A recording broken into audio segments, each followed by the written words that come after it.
Hello po, magandang araw, lalo na sa ating mga kaparmer dyan at sa mga mababait na follower. So, i-flex ko lang saglit itong aking mga pananim. So, sinubukan ko pong tatlo, no? Pinagsabayin po natin. Ito yung mother niya, next ito, saka ito. So, kinunan ko po ito ng observation mga kaparmer kung maganda yung resulta. Kasi nasa third generation po ito, itong bagong natin. So maganda pa rin yung resulta niya.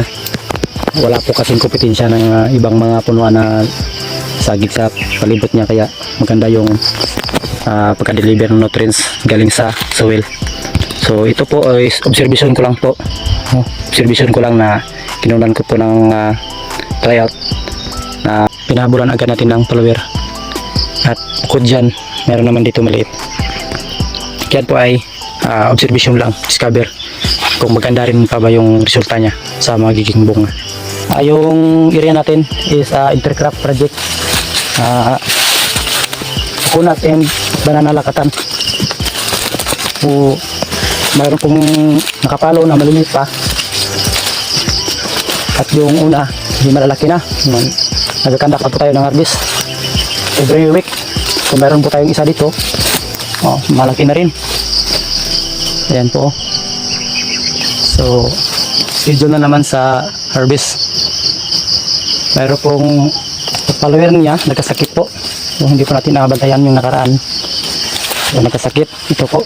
So, ito po ay pinatay ko na po. Mayroon po akong isang uri na chemical na nilagay dito para ito ay mapuksa ng mas maaga. Kasi, pag hindi natin inaksyonan ito, laganap yung mga sakit. Kakalat dito sa ating area.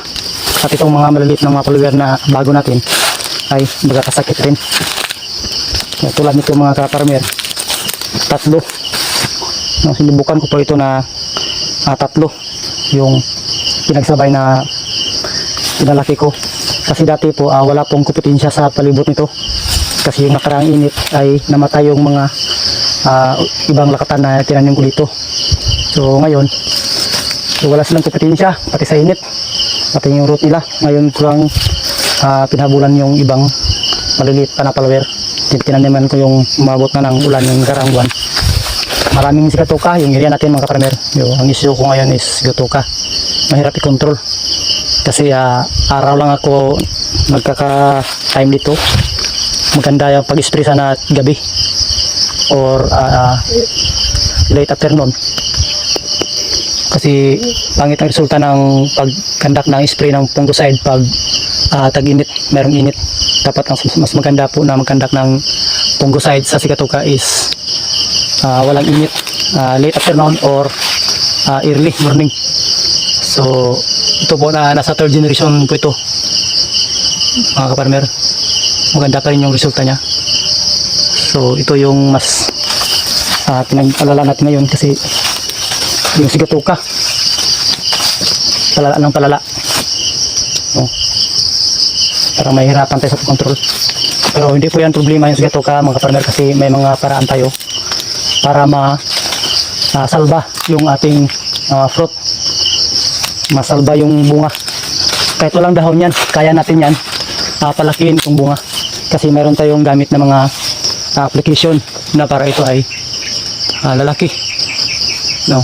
At papasok sa crucify na class A at B.